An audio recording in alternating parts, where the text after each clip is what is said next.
Faith उस जगह में ही काम करता है जहां पे आपको परमेश्वर की इच्छा पता है। अगर आपको परमेश्वर की इच्छा ही नहीं पता तो आप ऐसे प्रार्थना करोगे, प्रभु यदि तेरी इच्छा है तो कर दे, और यदि तेरी इच्छा नहीं है तो मत कर। ऐसे ही कई मसीह लोग आज अपनी बीमारी के लिए भी प्रार्थना कर रहे हैं, और ऐसी प्रार्थना को कहते हैं अविश्वास की प्रार्थना। क्या कहते हैं? अविश्वास की प्रार्थना। यानी आप इग्नोरेंट हैं, आपको अभी तक ज्ञान नहीं है परमेश्वर के वचन का, इसीलिए ऐसी प्रार्थना करते हैं। आप कहते हैं, बट पास्टर जी हमें कैसे पता चलेगा परमेश्वर की इच्छा क्या है? प्रभु यीशु मसीह के जीवन को देखो। आमीन। देखिए यूहन्ना 6:38 में क्या लिखा है, क्योंकि मैं अपनी इच्छा नहीं वरन जिसने मुझे भेजा उसकी इच्छा पूरी करने के लिए स्वर्ग से उतरा हूं। यानी प्रभु यीशु मसीह कह रहे हैं, मैं पिता की इच्छा को पूरी करने के लिए आया। और अगर आप जानना चाहते हैं कि परमेश्वर की इच्छा आपके लिए क्या है, तो आप देखिए प्रभु ने क्या किया। मत्ती 8 उसकी 16वीं आयत हम देखेंगे उसकी इच्छा क्या है। जब संध्या हुई तब वे उसके पास बहुत से लोगों को लाए जिसमें दुष्ट आत्माएं थी, और उसने उन आत्माओं को अपने वचन से निकाल दिया और सब बीमारों को चंगा किया। कितने बीमारों को चंगा किया? बाइबल कह रही है और उसने थोड़े बीमारों को चंगा किया। हाँ, कुछ बीमारों को चंगा किया। केवल उनको चंगा किया जिनको चंगा करने की इच्छा परमेश्वर पिता की थी।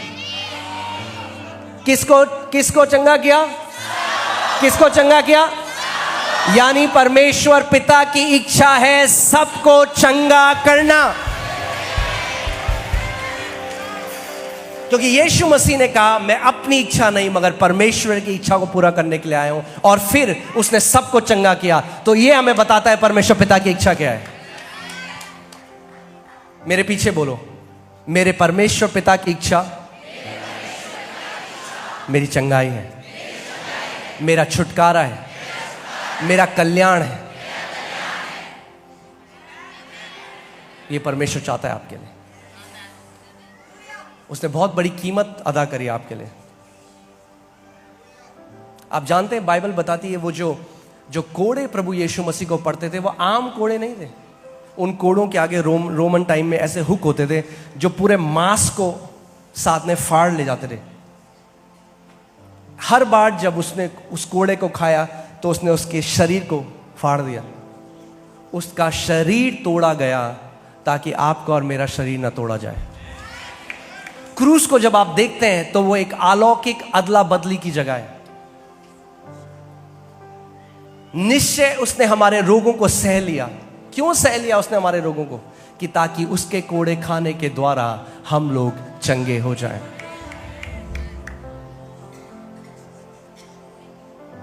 और जैसे परमेश्वर ने मूसा को कहा था, इन सब लोगों को बोल कि उस सांप की तरफ देखिए। मैं आज आपको बोलना चाहता हूं कि आज अपनी जो भी बीमारी है, आप देखिए क्रूस में यीशु के ऊपर लादी गई, क्योंकि उसने स्वयं हमारी बीमारी को अपने ऊपर ले लिया। आमीन। और जैसे वो स्त्री थी, आज आप बार बार इस बात को बोलना शुरू करिए, मैं आज इस जगह से अपनी चंगाई लिए बिना नहीं जाने वाला। क्योंकि आप जानते हैं कौन आज आपकी चंगाई को रोक रहा है? परमेश्वर नहीं, शैतान। शैतान है जो आपके मन में डाउट डालता है, और जो संदेह करता है, जो डाउट करता है, जो दो चिता मनुष्य है। बाइबल कहती है दो चिता मनुष्य परमेश्वर से कुछ नहीं पा सकता, कुछ नहीं पा सकता। तो शैतान जानता है अगर वो आपको मना ले, आपके अंदर डाउट डाल दे, आपके अंदर संदेह डाल दे कि आप श्योर ना हो कि ये होगा या नहीं होगा, मैं देखता हूं, तो आपके साथ नहीं होगा। मगर अगर आप केवल बिलीव करो, परमेश्वर आपको दाम चुकाने के लिए नहीं कह रहा, आपको उपवास में जाने के लिए नहीं कह रहा, वो कह रहा है यदि तुम केवल मान लो, if you will just believe you will see the glory of God. केवल अगर तुम विश्वास करोगे तो तुम परमेश्वर की महिमा को देखोगे।